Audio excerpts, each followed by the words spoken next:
Okay, ప్రార్థన చేసుకుందాం. దయచేసి అందరూ మోకరించినట్లయితే కళ్ళు మూసుకొని ప్రార్థన చేసుకుందాం.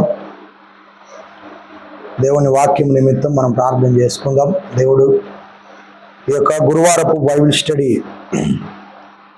కార్యక్రమంలో దేవుడు మనందరితో మాట్లాడినట్లుగా చిన్న ప్రార్థన చేసుకుందాం. పరిశుద్ధుడా, పరలోకమందున మా తండ్రి, దయగలిగిన దేవా, నీకు స్తోత్రాలు చెల్లిస్తున్నాను. నీ దయను బట్టి, నీ కృపను బట్టి మాకు అనుగ్రహించిన ఈ గురువారపు ప్రార్థన కొరకు మీకు స్తోత్రాలు చెల్లిస్తున్నాం ప్రభువా. ఇదిగో నాయన, ఈ ప్రార్థన కార్యక్రమాన్ని ఇదిగో నాయన మీకు మహిమకరంగా జరిగించండి, మాకు దీవెనకరంగా జరిగించండి. ఆయన తండ్రి, మీ వాక్యం ద్వారా మాతో మాట్లాడండి.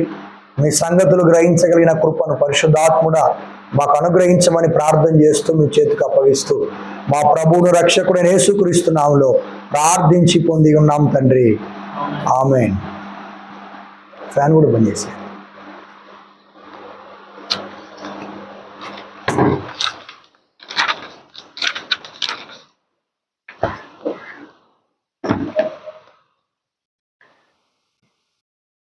కొద్ది నిమిషాలు దేవుని మాటలు మనం విందాం. త్వరగా మనము కొద్ది నిమిషాలు దేవుని మాటలు విందాం.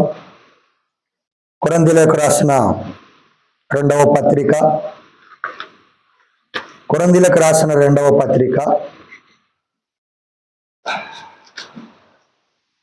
10వ అధ్యాయము. కొరింథీయులకు రాసిన రెండవ పత్రిక 10వ అధ్యాయము 18వ వచనాన్ని ఈరోజు మనం ధ్యానం చేద్దాం. కొరింథీయులకు రాసిన రెండవ పత్రిక 10వ అధ్యాయము 18వ వచనం. ప్రభువు మెచ్చుకుని వాడే యోగ్యుడు కాని తన్ను తానే మెచ్చుకునివాడు యోగ్యుడు కాదు. మరొకసారి చదువుదాం. ప్రభువు మెచ్చుకుని వాడే యోగ్యుడు కాని తన్ను తానే మెచ్చుకునివాడు యోగ్యుడు కాడు. చాలండి. ప్రభునందు ప్రేమైనటువంటి దేవుని బిడ్డలారా, చదవబడినటువంటి వాక్య భాగాన్ని మనం ఇక్కడ గమనిస్తే అపోస్తలుడైన పౌలు కొరింథీ సంఘంతో ఈ మాటలు మాట్లాడుతూ ఉన్నాడు. అయితే ఇక్కడ పౌలు ఏం చెప్తున్నాడంటే, ప్రభువు మెచ్చుకొని వాడు యోగ్యుడు కానీ తన్ను తానే మెచ్చుకొని వాడు యోగ్యుడు కాదు అని అంటున్నాడు. ఈ లోకపరంగా మనం ఆలోచన చేస్తే ప్రేమైన వాళ్ళరా, ఏదైనా కూడా మనం చెయ్యాలి అని అనుకుంటే, ఏదైనా కూడా మనం పొందుకోవాలి అని అనుకుంటే ఈ లోకంలో ప్రయాస పడాలా, తర్వాత నీకున్న యోగ్యత ఏంటి అని అడుగుతారు. ఉదాహరణకు ఏదైనా ఒక జాబ్కు మనం వెళ్ళాలనుకుంటే జాబ్ చేయడానికి కావలసిన యోగ్యత, అర్హతను ఖచ్చితంగా అడుగుతారు. కానీ ఇక్కడ వాక్యం ఏం చెప్తుందంటే, ప్రభువు మెచ్చుకొని వాడు యోగ్యుడు కానీ తను తాను మెచ్చుకొని వాడు యోగ్యుడు కాడు అని చెప్తుంది. చాలా మంది ఇక్కడ ప్రభువు మెచ్చుకొని వాడు యోగ్యుడే అంటే మేము మంచి క్రియలు చేస్తే ప్రభువు మెచ్చుకుంటాడు, లేదంటే మేము ఏదో దేవుని కొరకు గొప్ప గొప్ప కార్యాలు చేస్తే దేవుడు మెచ్చుకుంటాడు అనే వర్షన్లో ఆలోచన చేస్తూ ఉంటారు. కానీ ఇక్కడ మనం బాగా గమనించాలా ప్రియమైన వాళ్ళరా, క్రీస్తునందు ఉన్నవాడినే దేవుడు మెచ్చుకుంటాడు తప్ప క్రీస్తునందు లేని వాడిని దేవుడు మెచ్చుకోడు. బాగా అర్థం చేసుకోండి. క్రీస్తునందు ఉన్నవాడిని దేవుడు ఏం చేస్తాడు? మెచ్చుకుంటాడు లేదా అంగీకరిస్తాడు. క్రీస్తునందు లేని వాడిని దేవుడు మెచ్చుకోడు, లేదంటే దేవుడు అంగీకరించడు అనేది మనము అర్థం చేసుకోవాలా. క్రీస్తునందు రక్షించబడిన విశ్వాసి యోగ్యుడు. రక్షించబడిన విశ్వాసి యోగ్యుడు. బాగా అర్థం చేసుకోండి. రక్షించబడిన విశ్వాసి క్రీస్తునందు యోగ్యుడు. రక్షించబడిన విశ్వాసి క్రీస్తునందు సంపూర్ణుడై ఉన్నాడు. ఏమై ఉన్నాడు? సంపూర్ణుడై ఉన్నాడు. అంత మాత్రమే కాక ఏమై ఉన్నాడు? యోగ్యుడై ఉన్నాడు. యోగ్యత ఎప్పుడు వస్తుంది మనకు అనంటే, మనం ఆలోచన చేస్తే మనల్ని మనమే మెచ్చుకుంటే, మన వైపు మనం చూసుకుంటే మనం యోగ్యులం కాదు. క్రీస్తును బట్టే మనకు యోగ్యులం కానీ క్రీస్తునందు యోగ్యులము, క్రీస్తు ద్వారానే యోగ్యులము, కానీ మనము యోగ్యులము ఎప్పుడు కాలేము అనే వాస్తవాన్ని మనము అర్థం చేసుకోవాలా. అయితే ఇలా చూడండి, ఒక మాట చదువుదాం. కొరింథీయులకు రాసిన మొదటి పత్రిక 4వ అధ్యాయం 5వ వచనం మనం చూస్తే, కొరింథీ మొదటి పత్రిక 4వ అధ్యాయము 5వ వచనంలో అక్కడ ఒక మాట ఉంది. ఏముందంటే, ఆయన అంధకారమందలి రహస్యములను వెలుగులోనికి తెచ్చి హృదయములోని ఆలోచనలను బయలుపరిచినప్పుడు ప్రతివానికి తగిన మెప్పు దేవుని వలన కలుగును. మెప్పు ఎవరి వలన కలుగుతుంది? దేవుని వలన కలుగుతుంది. ఇతడు యోగ్యుడు అనే మెప్పు ఎవరి వలన కలుగుతుంది? దేవుని వలన కలుగుతుంది తప్ప అది మనుషుని యొక్క ప్రవర్తన వలన కలగదు. కాబట్టి యోగ్యుడు అంటే మనం ఏమర్థం చేసుకోవాలంటే, దేవుని ద్వారా మెప్పు పొందిన వాడే యోగ్యుడు. మనుషుల ద్వారా మెప్పు పొందిన వాడు యోగ్యుడు కాదు, దేవుని ద్వారా మెప్పు పొందిన వాడు యోగ్యుడు. దేవుడు యోగ్యుడని ఎప్పుడు అంటాడు? చెప్పాలా? దేవుడు యోగ్యుడని ఎప్పుడు అంటాడు? మనం క్రీస్తునందు ఉన్నప్పుడు దేవుడు మనల్ని యోగ్యుడని అంటాడు. క్రీస్తునందు లేకపోతే మనం యోగ్యులము కాము. అంటే మనకు యోగ్యత యేసుక్రీస్తునందే ఉంది. యేసుక్రీస్తు ప్రభువే మనకు యోగ్యత. యేసుక్రీస్తునందు యేసుక్రీస్తు చేసిన బలియాగమే మనకు యోగ్యత, మనకు అర్హత, మనకు ఒక గొప్ప క్వాలిఫికేషన్ ఏదైనా ఉంది అని అంటే అది యేసు ప్రభు చేసిన శిలువ త్యాగమే అనేది మనము బాగా అర్థం చేసుకోవాలా. చూడండి, యోగ్యత అనేది దేవుని వలన కలిగేది. ఎవరి వలన కలిగేది?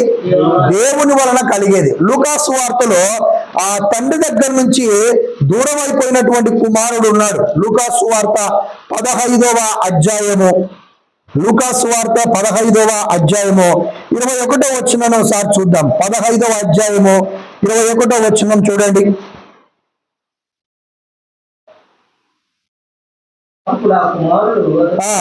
19 చదివి రేకుడు చదువుదాం.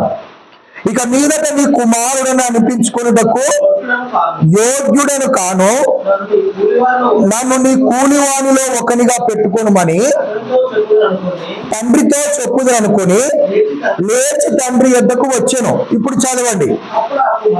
అప్పుడు ఆ కుమారుడు అతనితో, తండ్రి, నేను పరలోకమునకు విరోధంగాను నీ ఎదుటను పాపము చేసి తిని ఇక నీ కుమారుడు అనిపించుకొనుటకు యోగ్యుడను కాను అనెను. 22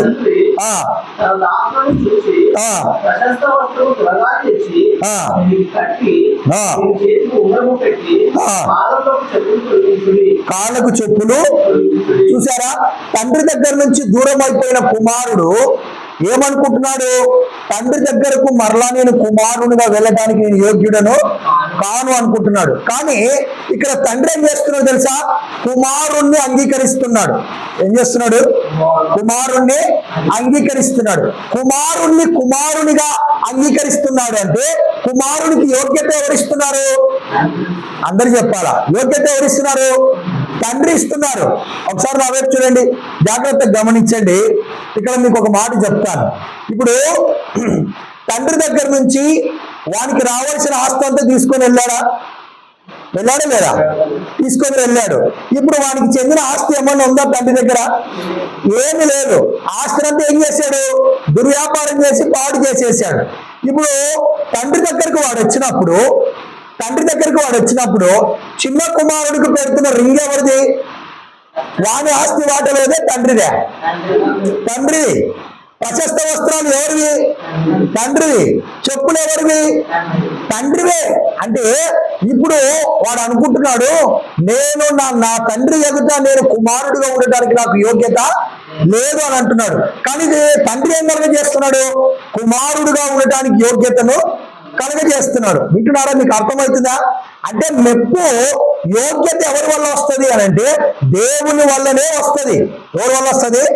దేవుని వల్లనే వస్తుంది. అందుకే ప్రభువు మెచ్చుకొని వాడు యోగ్యుడు కానీ తాను మెచ్చుకొని వాడు యోగ్యుడు కాడు అని మాట్లాడుతున్నాడు. మన యోగ్యత క్రీస్తు ద్వారా మనకు కలిగింది. అంటే ఇప్పుడు క్రీస్తునందు మనం ఎవరము అంటే మనము యోగ్యులము. క్రీస్తునందు మనం ఎవరమంటే మనము సంపూర్ణులము. ఎవరము? మనం సంపూర్ణులము. మీరు ఎప్పుడైనా ఆలోచించారా? చిన్న కుమారునికి రావాల్సినంత ఆస్తంతా తీసుకొని పోయాడు, కానీ ఇప్పుడు మరలా వచ్చి ఇప్పుడు ఏమేమి పెట్టాడు? 22వ వచనం ప్రకారం తండ్రి దాసులను పిలిపించి ప్రశస్త వస్త్రము త్వరగా తెమ్మని చెప్పి వీనికి కట్టి, ప్రశస్త వస్త్రం ఎవరిది? తండ్రిది. వీని చేతికి ఉంగరము పెట్టి, ఆ ఉంగరం ఎవరిది? తండ్రిదే. ఇప్పుడు నీకు రావాల్సినదంతా నువ్వు తీసుకొని వెళ్ళావు, ఇక నీకు నాకు సంబంధము ఏమి లేదని తండ్రి అంటున్నాడా? అనటం లేదు. అంటే ఇక్కడ ఏం అర్థమవుతుంది తెలుసా? జాగ్రత్తగా గమనించండి. కొడుకు ఊహించనంత యోగ్యత తండ్రి దగ్గర ఉంది. కొడుకు ఊహించినంత యోగ్యత, కుమారుడు ఊహించినంత యోగ్యత ఎవరి దగ్గర ఉంది? తండ్రి దగ్గర ఉంది. ఆ యోగ్యత ఇచ్చేది ఎవరంటే తండ్రే. యోగ్యత ఇచ్చేది ఎవరంటే తండ్రే. బాగా వినండి, నీ ప్రవర్తన బాగలేనప్పుడు నువ్వు యోగ్యుడవు కాదు, నీ ప్రవర్తన బాగున్నప్పుడే నువ్వు యోగ్యుడవు అని తండ్రి ఎప్పుడు అనడు. ఎందుకనడంటే ఆయన జన్మను బట్టి యోగ్యతను కలగజేస్తున్నాడు, కానీ ప్రవర్తనను బట్టి యోగ్యతను కలగజేయటం లేదు. ఎంతమందికి అర్థమవుతుంది? జన్మను బట్టి యోగ్యతను కలగజేస్తున్నాడు, కానీ ప్రవర్తన బట్టి ఆయన యోగ్యత కలగజేయటం లేదు. అందుకే వాడు కుమారుడు మరలా తండ్రి దగ్గరికి వచ్చిన తండ్రి దగ్గర ఉండేది మరలా పెట్టి వానికి ఏ స్థానం ఇవ్వాలో ఆ స్థానం ఇచ్చి అత్యధికంగా కుమారుణ్ణి హెచ్చించినట్లుగా మనం చూస్తూ ఉన్నాం. కాబట్టి యోగ్యత ఎవరి ద్వారా కలుగుతుంది అనంటే దేవుని ద్వారానే కలుగుతుంది, దేవుని బట్టే కలుగుతుంది, దేవుని బట్టే కలుగుతుంది. ఇంకొక మాట మీకు జ్ఞాపకం చేస్తా. కొరింథీయులకు రాసిన మొదటి పత్రిక 15వ అధ్యాయం 9వ వచనంలో అపోస్తలుడైన పౌలు ఇలా మాట్లాడుతున్నాడు. మొదటి కొరింథీ 15వ అధ్యాయం 9వ వచనంలో ఇలా మాట్లాడుతున్నాడు, చూడండి. ఏలయనగా నేను అపోస్తలులందరిలో నేను తక్కువ వాడను, దేవుని సంఘమును హింసించినందున అపోస్తలుడను అనబడుటకు యోగ్యుడను కాను. వినండి, జాగ్రత్తగా గమనించండి. అపోస్తలుడు అనబడుటకు నేను యోగ్యుడను కాను. కానీ ఆ పౌలుడు ఏమంటున్నాము? అపోస్తలుడైన పౌలు అని అంటున్నాం. అపోస్తలుడైన పౌలు రాసిన పత్రికలు అని అంటున్నాం. అంటే ఇప్పుడు పౌలుకు యోగ్యతను ఎవరు కలుగజేశారు? దేవుడు కలుగజేశాడు. దేవుని కృప కలుగజేసింది, దేవుని యొక్క కృప. అందుకే కింద ఏమంటున్నా అంటే ఆయనను నేను ఏమై ఉన్నానో అది దేవుని కృప వలనే అయి ఉన్నాను. ఒకప్పుడు సంఘాన్ని హింసించాను, ఒకప్పుడు క్రీస్తును దూషించాను, ఒకప్పుడు దూషకుడుగా హింసకుడుగా హానికరుడుగా ఉన్నాను. అయినా నాకు యోగ్యతను కలగజేసింది ఎవరంటే దేవుడే. యోగ్యతను కలగజేసింది ఎవరంటే దేవుడే అని చెప్తున్నాడు. కాబట్టి ప్రభునందు ప్రేమైన వర్లరా, మనము యోగ్యులము. ఎవరిని బట్టి యోగ్యులము?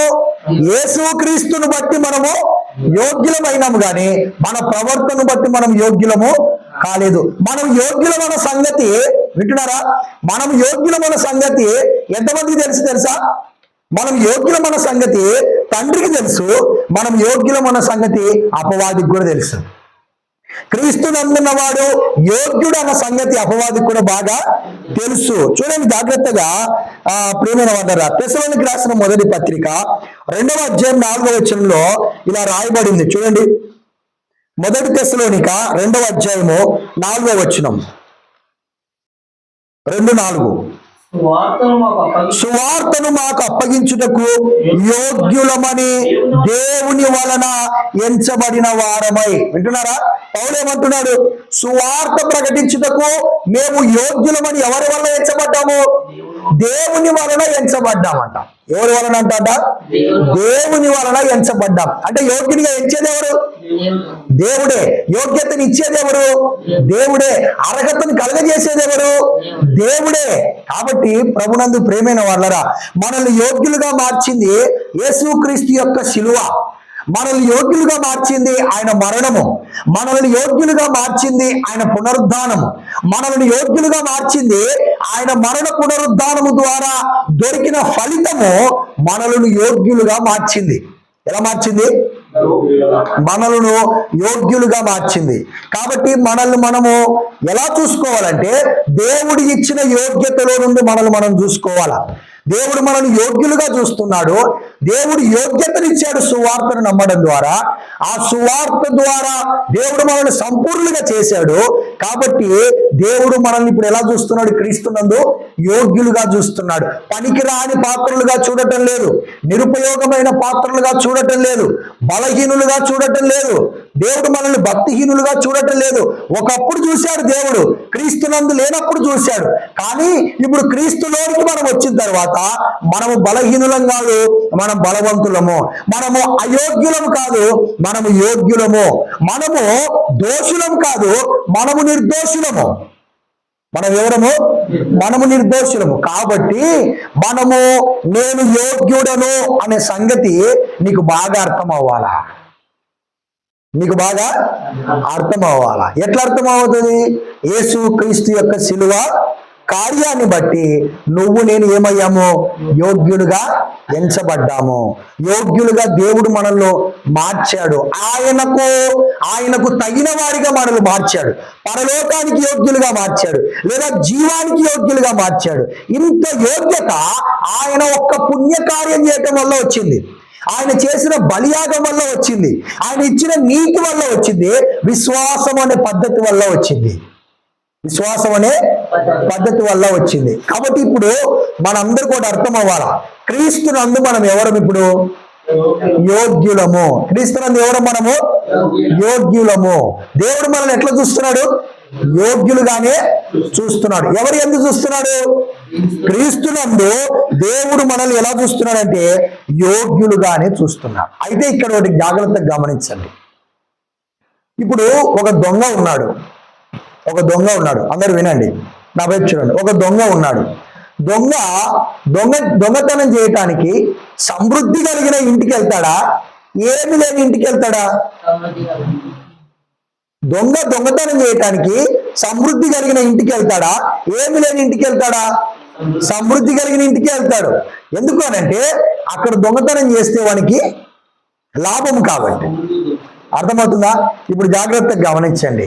అపవాది దాడి మనం యోగ్యులమని అపవాదికి తెలుసు. అపవాది దాడి యోగ్యుని మీదనే ఉంటది కానీ అయోగ్యుని మీద ఉండదు. ఎంతమందికి అర్థమవుతుంది? అపవాది దాడి యోగ్యుని మీదే ఉంటది. అపవాది దాడి నీతిమంతుని మీదే ఉంటది. అపవాది చేసే దాడి క్రీస్తునందు ఉన్నవాని మీద ఉంటది తప్ప క్రీస్తుకు బయట ఉన్నవాని మీద ఉండదు. క్రీస్తుకు బయట ఉన్నవాడు వాడు ఆల్రెడీ అపవాది చేత నడిపించబడుతున్నాడు.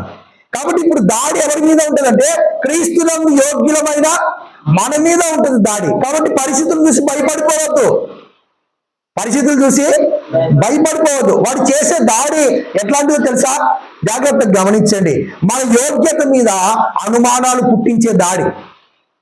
మన యోగ్యత మీద అనుమానాలు పుట్టిస్తాడు. ఏ రకంగా అంటే ఇదిగో నువ్వు యోగ్యుడవు కాదని నీ బలహీనతలు చూపెడతాడు. నువ్వు యోగ్యుడవు కాదని బలహీనతలు చూపెడతాడు. నువ్వు యోగ్యుడవు కాదని క్షమించబడిన కొట్టివేయబడిన నీ గతాన్ని చూపెడతాడు. నువ్వు యోగ్యుడవు కాదు అని చుట్టుపక్కల నీ పరిస్థితులను చూపెడతాడు. అంటే వాడు దేని మీద దాడి చేస్తాడంటే నీ క్రీస్తునందు నేను యోగ్యుడను అన్న నీ నిశ్చయిత మీద దాడి చేస్తాడు. క్రీస్తునందు నేను యోగ్యుడను అన్న నీ నమ్మకం మీద ఆ నమ్మకాన్ని చెడగొట్టడానికి, ఆ నిశ్చయతను చెడగొట్టడానికి అపవాది దాడి చేస్తాడు. అందుకే బాగా వినండి. దొంగ సమృద్ధి కలిగిన ఇంటికి వెళ్తాడు. అపవాది ఏం చేస్తాడు తెలుసా? నీతిమంతుని మీదనే, యోగ్యుని మీదనే దాడి చేస్తాడు. యోగ్యుని మీదనే దాడి చేస్తాడు. అందుకే ప్రియమైన వాళ్ళరా, మనము ఎప్పటికీ క్రీస్తునందు యోగ్యులమే అనే సత్యము మనకు అర్థం అవ్వాలి. జాగ్రత్తగా గమనించండి. వెళ్తుందా లైవ్? జాగ్రత్తగా గమనించాలి. ఎప్పటికీ మనము క్రీస్తునందే యోగ్యులము అని మనము బాగా అర్థం చేసుకోవాలి. కాబట్టి ఇట్లా వాడు మన యోగ్యత మీద అనుమానాలు పుట్టిస్తాడు. అంటే నువ్వు ఇంకా పర్ఫెక్ట్ కాదు, నువ్వు ఇంకా యోగ్యుడవు కాదు, నీకు ఇంకా అర్హత రాలేదు, నువ్వు ఇంకా నిత్య జీవానికి పాత్రుడవు కాదు, నిత్య జీవానికి పాత్రుడు అవ్వాలంటే ఇంకా నువ్వు చాలా ఉంది అని ఇటువంటి అనుమానాలు ఏం చేస్తాడు? వాడు పుట్టించడానికి ప్రయత్నము చేస్తాడు. వాడు చేసే దాడి ఇదే. క్రీస్తునందు నీ యోగ్యత సరి అయినది కాదని చెప్తాడు వాడు. కాబట్టి వాని ఆలోచనలను నువ్వు జాగ్రత్తగా పసిగట్టాలా. అట్లా పసిగట్టాలంటే ఖచ్చితంగా దేవుని వర్తమానం ప్రతిరోజు నీకు కావాలా, ప్రతిరోజు నీకు కావాలా. వాడు చేసే ఇంకొక దాడి ఏంటో తెలుసా? ఒకటి, వాడు ఏం చేస్తాడంటే యోగ్యత మీద అనుమానం పుట్టిస్తాడు. రెండోదిగా ఇంకేం చేస్తాడు తెలుసా? వాడు చేసే దాడి, నువ్వు యోగ్యునివి అవ్వాలి అని యోగ్యునివి అవ్వడానికి ప్రయత్నం చేపిస్తాడు. నువ్వు ఇంకా యోగ్యతను సంపాదించాలా, క్రీస్తునందున యోగ్యత నీకు సరిపోదు, ఇంకా యోగ్యతను సంపాదించాలా. కాబట్టి మరలా ఇదిగో ధర్మశాస్త్రం వైపు చూడు. కాబట్టి మరలా ధర్మశాస్త్ర సంబంధమైన క్రియలు చేయాలా. ఆ క్రియలు చేస్తేనే సంపూర్ణంగా యోగ్యులు అవుతావు అని మరలా ధర్మశాస్త్రం వైపు చూపెడతాడు. మరలా ధర్మశాస్త్రం వైపు విశ్వాసి చూశాడు అనుకో, విశ్వాసి ఏం చేస్తాడు? పాపం చేస్తాడు. విశ్వాసి ఏం చేస్తాడు? పాపం చేస్తాడు. పాపం కూడా బలము ధర్మశాస్త్రము. ధర్మశాస్త్రం పట్టుకుంటే ఏం చేస్తాము? పాపం చేస్తాము. అంటే నీ చేత వాడు పాపం చేయించడానికి ఏం చేస్తున్నాడు తెలుసా? నువ్వు మరలా యోగ్యుని అవ్వాలి అని, నువ్వు మరలా యోగ్యుని అవ్వడానికి ప్రయత్నం చేయాలా. అలా కావాలంటే మరలా నీకేం కావాలా? ధర్మశాస్త్రము కావాలా. మరలా నువ్వేం చేయాలా? 10 ఆజ్ఞలు పాటించాలా. వాడు చెప్పినప్పుడు మరలా నువ్వు 10 ఆజ్ఞలు పాటించడానికి ప్రయత్నం చేస్తావు, మళ్ళా అప్పుడు ఫెయిల్ అయిపోతావు, మరలా అప్పుడు పాపం చేస్తావు.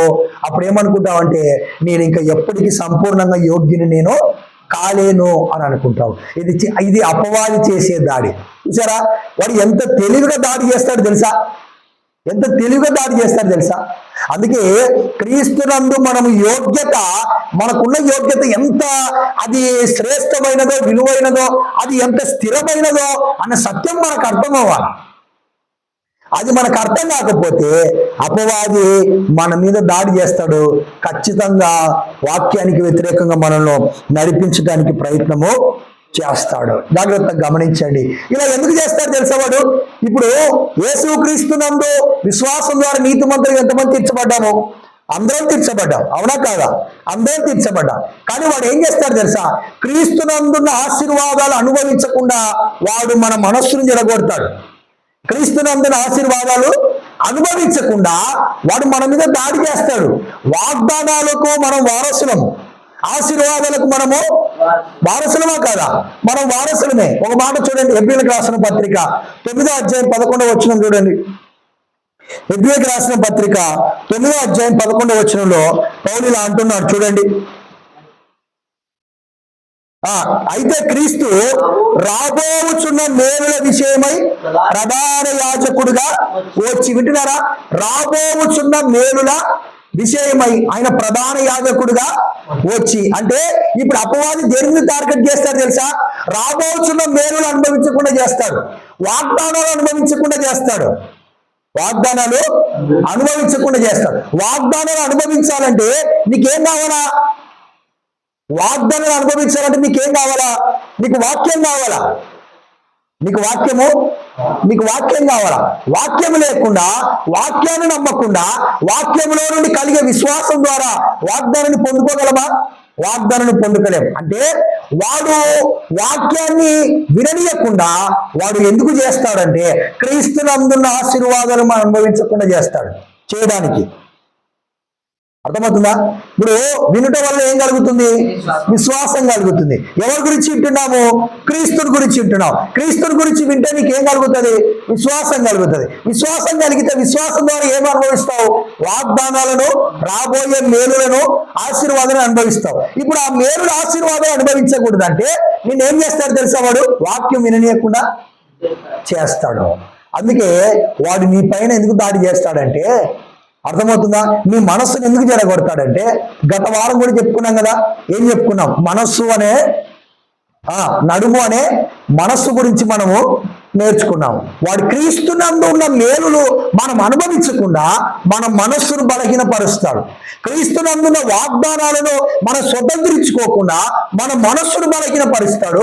మన మనస్సును వాక్యం మీద లేకుండా చేస్తాడు. మన మనస్సును వాక్యం నుండి చెడగొడతాడు.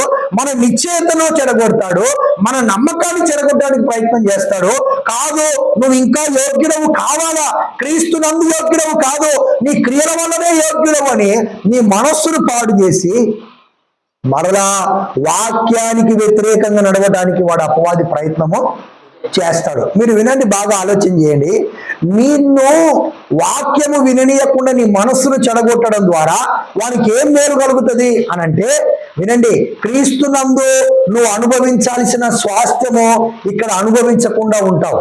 క్రీస్తునందు నువ్వు అనుభవించాల్సిన విశ్రాంతి ఇక్కడ అనుభవించకుండా ఉంటావు. క్రీస్తునందు నువ్వు ఇక్కడ అనుభవించాల్సినటువంటి ప్రతి వాగ్దానము, క్రీస్తునందు అనుభవించాల్సిన ప్రతి వాగ్దానము అనుభవించకుండా వాడు ఖచ్చితంగా చేస్తాడు. అందుకే నీ మనసుని ఏం చేస్తాడు? వాడు పాడు చేస్తాడు. వాక్యం దగ్గరకు రానియకుండా, వాక్యాన్ని విననీయకుండా, వాక్యాన్ని నమ్మకుండా, క్రీస్తునందున నీ స్థితిని నమ్మకుండా, క్రీస్తునందున నీ గుర్తింపును నమ్మకుండా, క్రీస్తునందున నీ విలువను నమ్మకుండా, అసలు యేసు క్రీస్తుని గురించి వినటమే వాడు మానేసేటట్టుగా, అంటే యేసుక్రీస్తునందు కాకుండా ఇదిగో వేరే వాటి వైపు లేకుంటే దీవెనల వైపు, లేకుంటే ఆశీర్వాదాల వైపు, ఇట్లా మన మైండ్ను వాడు డైవర్ట్ చేయడానికి అపవాది ఎప్పుడు ప్రయత్నము చేస్తూ ఉంటాడు. కాబట్టి ఇదిగో నువ్వు జడిసిపోకూడదు. కాబట్టి నువ్వు భయపడకూడదు. నువ్వు పరిస్థితులను బట్టో, లేకుంటే నీకు ఎదురవుతున్న పరిస్థితులను బట్టి, నీకు ఎదురవుతున్న శ్రమలను బట్టి, నీకు ఎదురవుతున్న ఇబ్బందులను బట్టి, నీకు ఎదురవుతున్న ఆటంకాలను బట్టి నువ్వు ఏమి భయపడొద్దు. అర్థమవుతుందా? నువ్వేమి భయపడొద్దు. అపవాది క్రీస్తునందు ఉన్న ఆశీర్వాదాలను అనుభవించకుండా చేస్తున్నటువంటి ఆ దాడి నువ్వు గుర్తుపట్టగలగాల. ఎలా తప్పించుకోగలుగుతామంటే వాక్యాన్ని మనం గ్రహించడం వలననే, సత్యాన్ని గ్రహించడం వలననే, వాక్యమునికి ప్రాధాన్యత ఇవ్వడం వలననే, వాక్యాన్ని వినటం వలననే మనము ఖచ్చితంగా క్రీస్తునందున స్థితి మనకు అర్థమవుతుంది అనే సత్యము మనం ఇక్కడ అర్థం చేసుకోవాలా. ఇక్కడ ఇంకో మాటను చెప్తాను, జాగ్రత్తగా గమనించండి ప్రియమైన వాళ్ళరా. వాడు ఎలా మన మనసును డైవర్ట్ చేస్తాడు అని అంటే, చూడండి, ఎలా మన మనసును డైవర్ట్ చేస్తాడంటే, ముగించబడిన పని మీద కాకుండా వాడు ధర్మశాస్త్రం మీద ఫోకస్ చేయడానికి ప్రయత్నం చేస్తాడు. ముగించబడిన పని ఏది?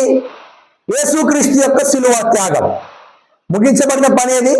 యేసు ప్రభు యొక్క శిలువ కార్యం. అంటే పని ముగించబడిందంటే, మన పక్షమున మన కొరకు పని ముగించబడిందంటే ఫలితం ఏమైంది? ఫలితం వచ్చింది. అంటే ముగించబడిన పని మీద మనం ఫోకస్ చేసినప్పుడు ఆ పని నుండి మనకు వచ్చే మేలులు మనము పొందుకుంటాం. ఆ పని నుండి మనకు వచ్చే దీవెనలు మనము పొందుకుంటాం. అందుకే వాడు యేసుక్రీస్తు శిలువ త్యాగం మీద నిన్ను దృష్టి పెట్టనీయడు. యేసుక్రీస్తు శిలువ త్యాగం మీద నిన్ను ఫోకస్ చేయనీయడు. యేసుక్రీస్తునందున్న శిలువ త్యాగం ద్వారా వచ్చినటువంటి ఆ జీవితము, వచ్చినటువంటి ఆ స్వాస్థ్యము, వచ్చినటువంటి ఆ స్థితి దాని మీద వాడు ఫోకస్ ఉండనీయకుండా చేస్తాడు. అర్థమవుతుందా? ఇప్పుడు శిలువ త్యాగం మీద నీకు దృష్టి లేకుండా ఉందనుకో, నువ్వు దేని మీద దృష్టి పెడతావు? పరిస్థితుల మీద దృష్టి పెడతావు. అంతేనా కాదా? వింటున్నారా? పరిస్థితుల మీద దృష్టి పెడతాం. అందుకే శిలువ త్యాగం మీద దృష్టి పెడితే మనము, అర్థమవుతుందా, క్రీస్తునందు మనం ఎవరమో మనం రోజు నేర్చుకుంటూ ఉంటాం.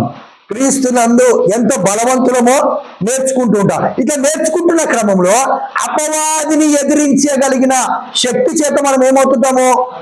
ఖచ్చితంగా మనము నడిపించబడుతుంటాం, ఖచ్చితంగా మనము నింపబడుతూ ఉంటాం.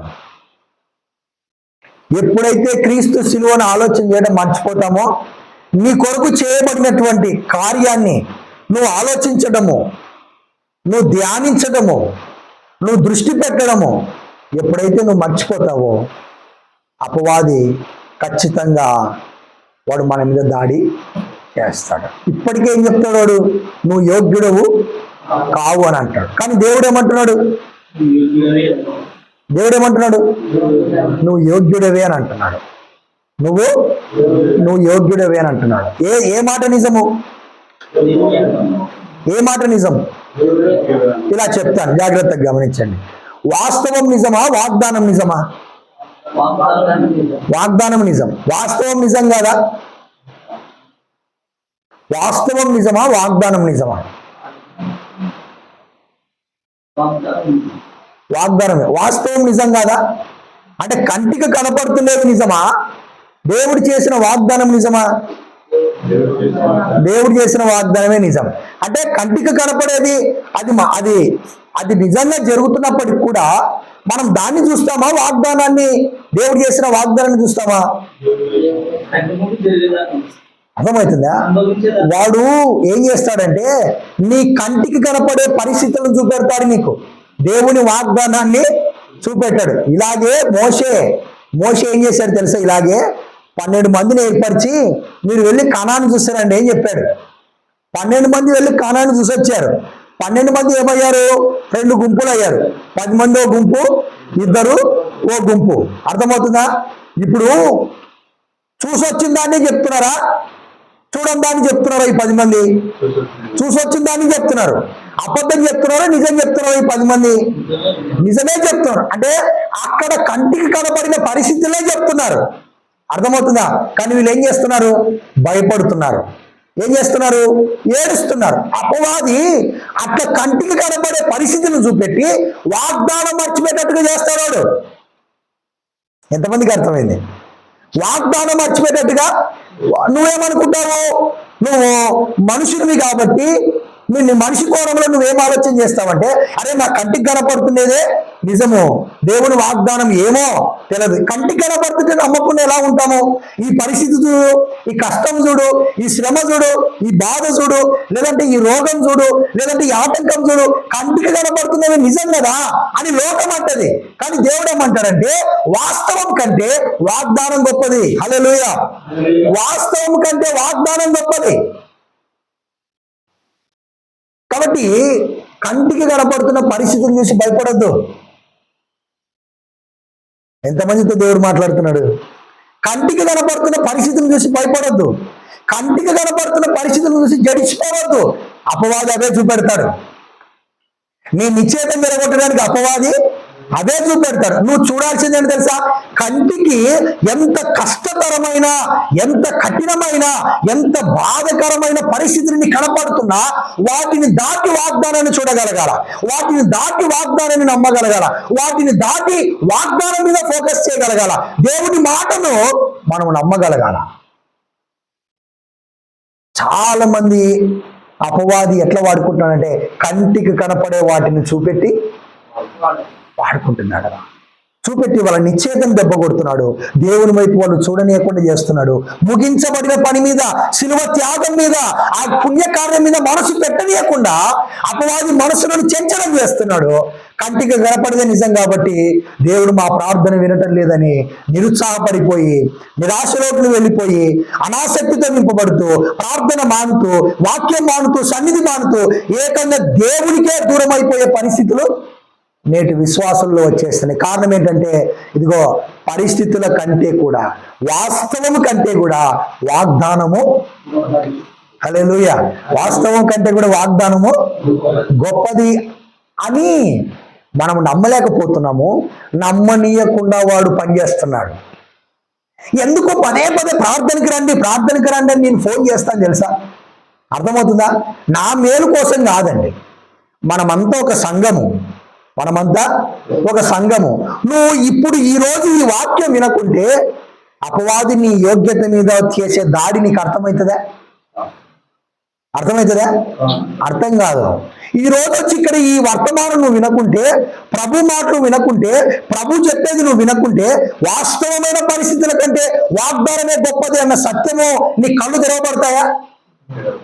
తెరవబడవు. ఈ వర్తమానం వినకుంటే నువ్వేమనుకునేవాడు అంటే కళ్ళతో చూసేదే నిజం అనుకునేవాడు. కానీ ఈ మధ్య కాలంలో నాకు ఒకటి అర్థమవుతుంది. నేను వాక్యం చదువుతున్నప్పుడు, స్టడీ చేస్తున్నప్పుడు, ధ్యానిస్తున్నప్పుడు ఒకటి నాకు బాగా అర్థమవుతుంది. కంటికి చాలా వ్యతిరేకమైన పరిస్థితులు నా కంటికి కనపడుతున్నాయి. ఎందుకు ఇలా జరుగుతుంది? నాలో ఏమన్నా లోపం ఉందా? ఏంటి పరిస్థితి అని అంటే నాకు ఒకటి అర్థమైంది. ఏంటంటే ఇది అపవాది చేసే దాడి అని అర్థమైంది. ఏమర్థమైంది? అపవాది చేసే దాడి అని అర్థం. వాస్తవమైన పరిస్థితులను చూపెట్టి ఏం మరిపిస్తున్నాడు? వాగ్దానాన్ని మరిపిస్తున్నాడు. ఏం మార్పిస్తున్నాడు?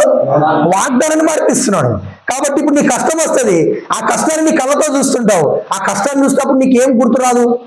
వాగ్దానం గుర్తురాదు. అర్థమవుతుందా?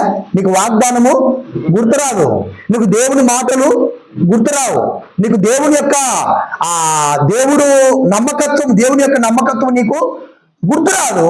దాన్ని చూపెట్టి నిన్ను నిరాశలోనికి తీసుకొని పోయి వాక్యానికి విరోధమైన, అర్థమవుతుందా, నీవు రక్షించబడిన నీ స్థితికి విరోధమైన జీవితం వైపుకు నిన్ను అట్లా నడిపిస్తే వాడికి ఏం లాభం అనంటే, వినండి, క్రీస్తునందున్న ఆశీర్వాదాలన్నీ నువ్వు అనుభవించకుండా అవుతావు ఇక్కడ.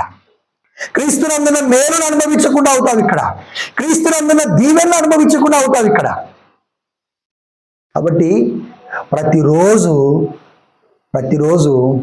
కంటికి కనపడుతున్న వాస్తవాల కంటే నాకు దేవుడు చేసిన వాగ్దానమే గొప్పది. అది ఎంత కష్టమైనా కానివ్వండి, నీ కుటుంబంలో నువ్వు ఎదుర్కొంటున్న ఎంత కష్టమైనా కానీ, నువ్వు కుటుంబంలో ఎదుర్కొంటున్న ఎంత శ్రమనైనా కానీ, సమాజంలో ఎదుర్కొంటున్న నిందలైనా కానీ, సమాజంలో ఎదుర్కొంటున్న ఆటుపోట్లైనా కానీ, కష్టాలైనా కానీ, లేదా అనారోగ్యమైనా కానీ, అది ఎటువంటి పరిస్థితి అయినా కానీ, పరిస్థితి కంటే వాస్తవం కంటే నువ్వు నమ్మాల్సిందేంటి? వాగ్దానాన్ని నమ్మాలా. వాస్తవం మీద పెట్టే దృష్టి కంటే వాగ్దానం మీద దృష్టి పెట్టాలా. వాగ్దానం మీద అసలు దేవుడు చెప్పేది. లోకమంతా ఏం చూస్తుంది? లోకం వాస్తవాన్ని చూస్తే చూడదా? చూస్తుంది. కంటికి కనపడేది చూస్తే చూడదా? చూస్తుంది. కానీ దేవుడు ఏం చూడమంటున్నాడు తెలుసా? అది కాదు, వాగ్దానాన్ని చూడు అంటున్నాడు దేవుడు. ఎందుకో తెలుసా? వాగ్దానము పరిస్థితులను మార్చేస్తుంది. హల్లెలూయా. వాగ్దానము నమ్మితే వాగ్దానము ద్వారా పొందుకునే మేలు, దీవెన, ఆ శక్తి ఏమైతే తెలుసా? పరిస్థితులు మార్చేస్తుంది. అందుకే మన విశ్వాసము నుండి దేవుని శక్తి పనిచేస్తుంది. హల్లెలూయా. చూడండి, ఆ మాట ఇంత చక్కగా చెప్పాడు పేతురు. పేతురు రాసిన మొదటి పత్రిక మొదటి అధ్యాయము, పేతురు రాసిన మొదటి పత్రిక మొదటి అధ్యాయము 5వ వచనం చూడండి. కడవరి కాలమందు బయలుపరచబడుటకు సిద్ధముగా ఉన్న రక్షణ మీకు కలుగునట్టు విశ్వాసము ద్వారా దేవుని శక్తి. వింటున్నారా? విశ్వాసం ద్వారా ఏం పనిచేస్తుంది? దేవుని శక్తి పనిచేస్తుంది. వాగ్దానం ద్వారా ఏం పనిచేస్తుంది? దేవుని శక్తి పనిచేస్తుంది. వాగ్దానం అంటే ఏంటి? దేవుని మాట. దేవుని మాట. విశ్వాసం అంటే దేవుని వాక్యము, దేవుని మాటనే. కాబట్టి విశ్వాసం ద్వారా దేవుని శక్తి పనిచేస్తుంది, వాగ్దానం ద్వారా దేవుని శక్తి పనిచేస్తుంది.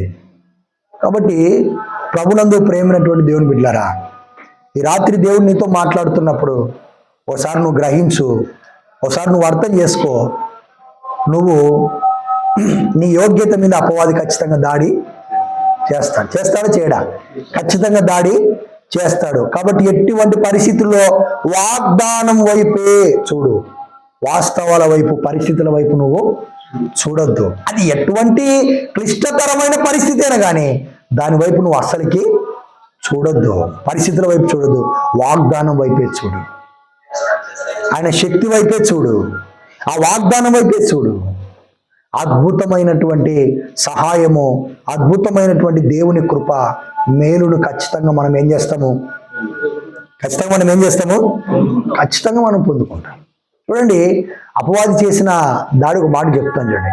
యోబు యొక్క యోగ్యత మీద అపవాది దాడి చేయలేదా? చేసిందా లేదా? యోబును యోగ్యుడని ఎవరు అంటున్నారు? దేవుడు అంటున్నాడు. అపవాది ఏమంటున్నాడు? ఊరికనే యోగ్యుడా?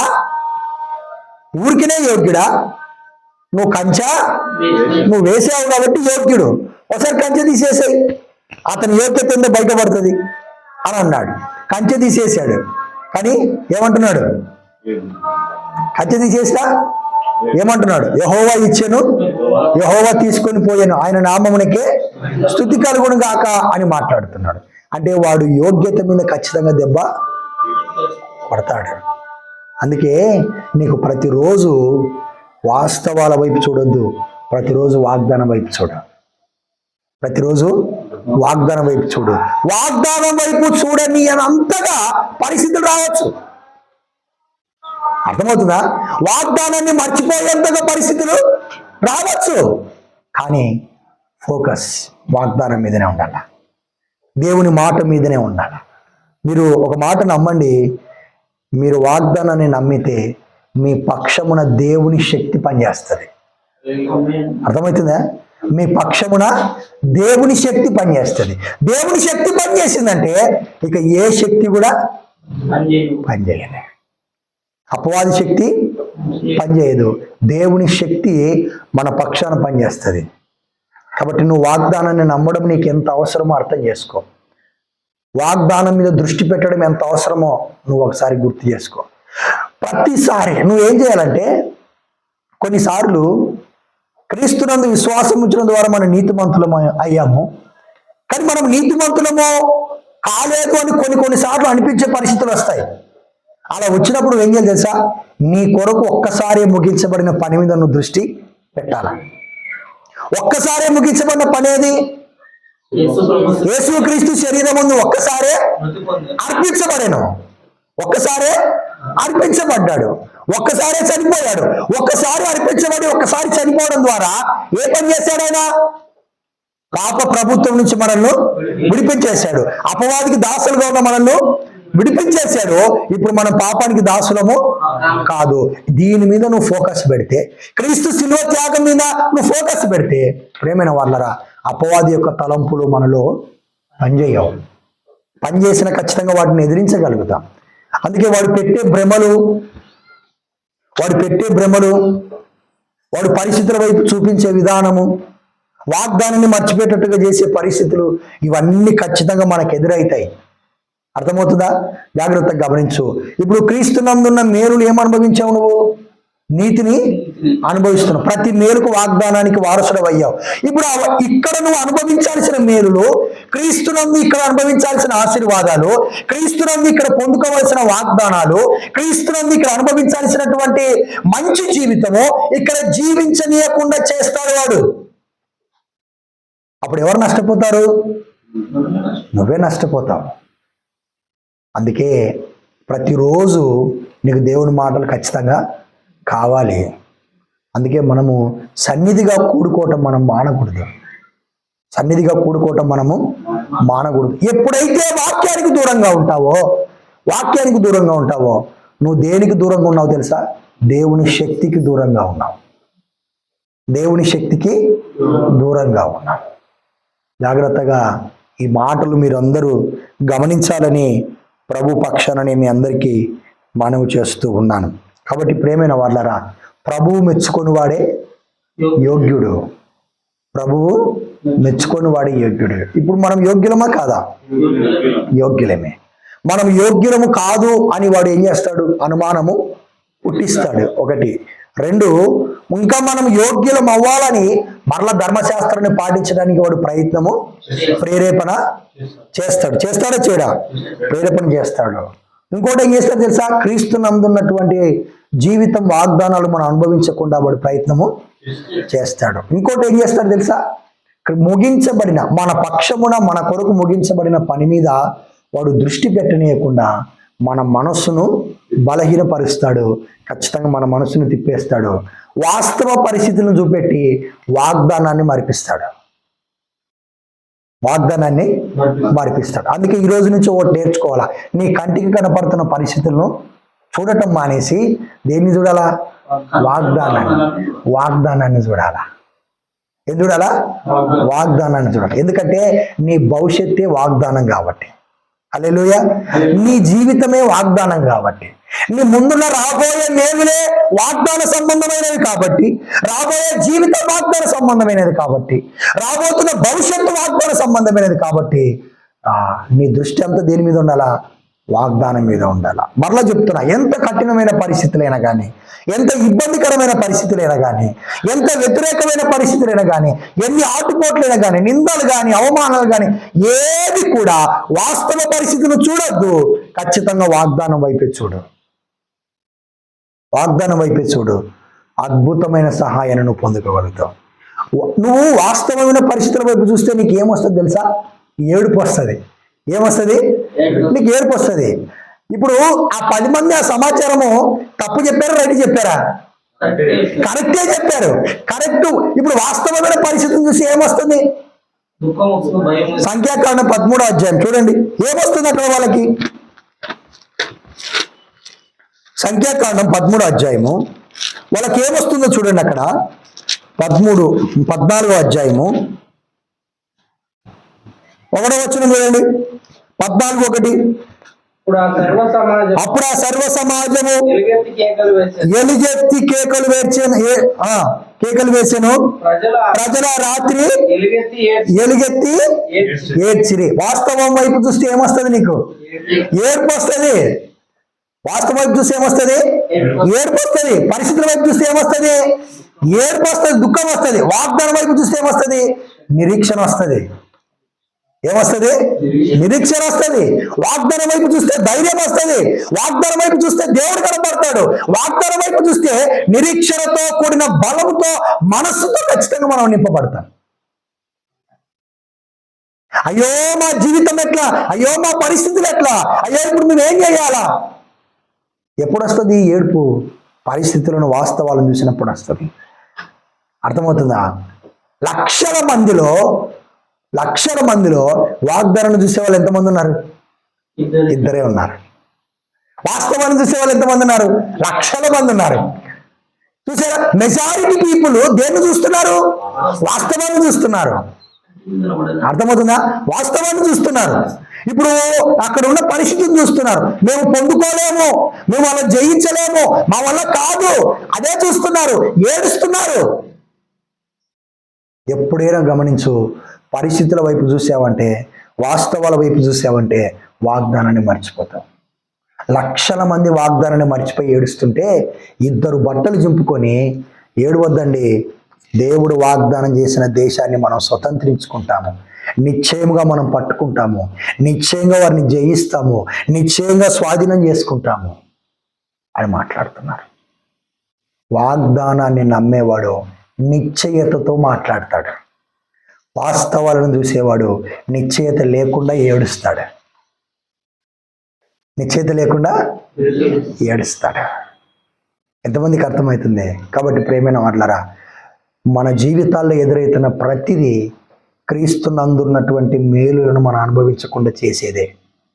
క్రీస్తునందున్న దీవెనలు అనుభవించకుండా అపవాది చేసే దాడి. అపవాది మనస్సును జరగొట్టడానికి ప్రయత్నం చేస్తుంటాడు. కాబట్టి ఇప్పటికే మీ అందరికీ చాలా ఎక్స్పీరియన్స్ ఉంటుంది, చాలా అనుభవాలు ఉంటాయి. పరిస్థితులను చూసి ఏడ్చి మారని పరిస్థితులు, మారని జీవితాలు, లేదంటే మారని కుటుంబాలు, లేకుంటే మారని ఆటంకాలు, ఈ పరిస్థితులు అన్నీ చూసింటాం. కానీ ఈ రోజు నుంచి నువ్వు, దేవుడు చెప్తున్నాడు, వాస్తవాలను చూడటం మానే. ఈ రోజు నుంచి ఏం చూడాలి? నువ్వు వాగ్దానాన్ని చూడాలా. ఏం చూడాలా? ఈ రోజు నుంచి నువ్వు వాగ్దానాన్ని చూడాలా. వాస్తవాలను చూసావు. నువ్వు వాస్తవాలను చూసావా? పరిస్థితులను చూసావా? వాగ్దానాన్ని మర్చిపోతావు, ఏడుస్తావు, కేకలేస్తావు. నీ వల్ల ఏం కాదు. ఇంకా నువ్వు కుమిలిపోతావు, నువ్వు కృషించిపోతావు, నువ్వు నీరసించిపోతావు. ఆఖరికి దేవునికి, దేవుని వాక్యానికి నువ్వు దూరము అవుతావు. ఇదంతా అపవాది చేసే నీ మీద దాడి. దీన్ని గుర్తుపట్టగలిగితే గనక ఖచ్చితంగా నువ్వు వాగ్దానం వైపే చూస్తాం. అర్థమవుతుందా? సేవలో ఎన్నో ఆటంకాలండి, ఎన్నో నిందలు, ఎన్నో ఇబ్బందులు సేవలో. కానీ దేవుడు ఒక్కొక్కటి నేర్పిస్తున్నది ఏంటంటే, వాస్తవాల వైపు చూడొద్దు, వాగ్దానం వైపే చూడని చెప్తున్నాడు దేవుడు. అర్థమవుతుందా? ఎంత కఠినంగా ఉన్నా వాస్తవాన్ని చూడొద్దు. ఏం చూడు? వాగ్దానాన్ని చూడు. వాగ్దానాన్నే చూడు. వాగ్దానాన్నే చూడు. ఎంత కఠినమైనా సరే వాగ్దానాన్నే చూడు.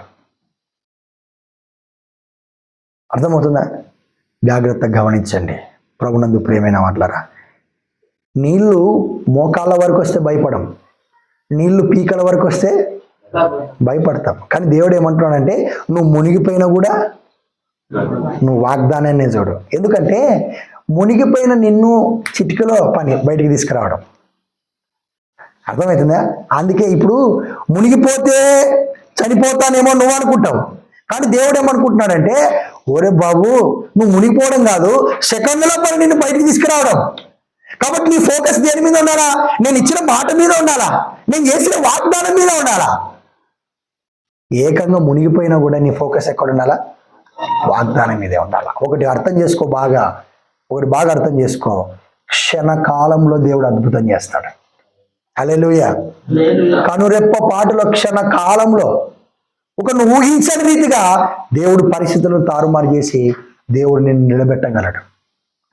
అయితే ఆ అద్భుతాలను, క్రీస్తునందున్న ఆ మేలులను అనుభవించకుండా అపవాది నీ మీద దాడి చేసి నీ మనసును ఏం చేస్తాడు? పాడు చేసేస్తాడు. అందుకే జాగ్రత్తగా మనము ఉండాలి. దేవుడి మాటలు దీవించును గాక. ఆమేన్. ప్రార్థన చేద్దాం. కళ్ళు మూసుకుందాం, ప్రార్థన చేద్దాం.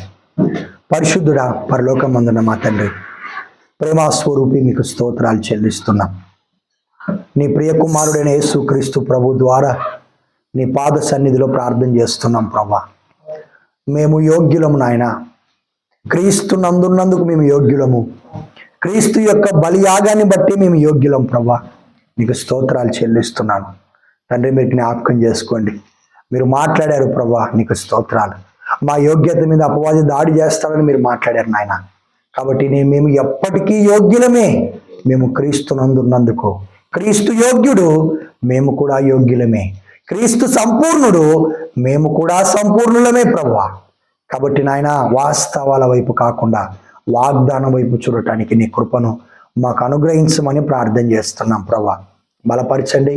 మీరు అనుగ్రహించిన ఈ ప్రత్యక్షత కొరకు, ఈ వర్తమానం కొరకు మీకు స్తోత్రాలు చెల్లిస్తున్నాను. ఇక మీదట నాయన తండ్రి, మేము వాస్తవాల వైపు చూడకుండా వాగ్దానం వైపు చూసే జీవితాన్ని మా అందరికీ దయచేయమని ప్రార్థన చేస్తూ మీ చేతులకు అప్పగించుకుంటూ, క్రీస్తునందున్న మేలులను మేము అనుభవించకుండా ప్రభా అపవాది మా మీద దాడి చేస్తున్నాడు నాయన. మేము వాక్యం మీద దృష్టి పెట్టడానికి తండ్రి మీరు సహాయం దయచేయమని మీ చేతులకు అప్పగిస్తూ ప్రభువుని రక్షకుడైన యేసుక్రీస్తు నామములో ప్రార్థించి పొంది ఉన్నాం తండ్రి. ఆమేన్. తండ్రి అయిన దేవుని ప్రేమయు, కుమారుడైన క్రీస్తు ప్రభు యొక్క కృపయు, పరిశుద్ధాత్మ దేవుని సన్నిధి సమాధానం ఇప్పుడు ఎల్లప్పుడు సదాకాలం తోడైండి నడిపించును గాక. ఆమేన్. ఆమేన్. ప్రభునామంలో మీ అందరికీ వందనాలండి. అందరికీ వందనాలు.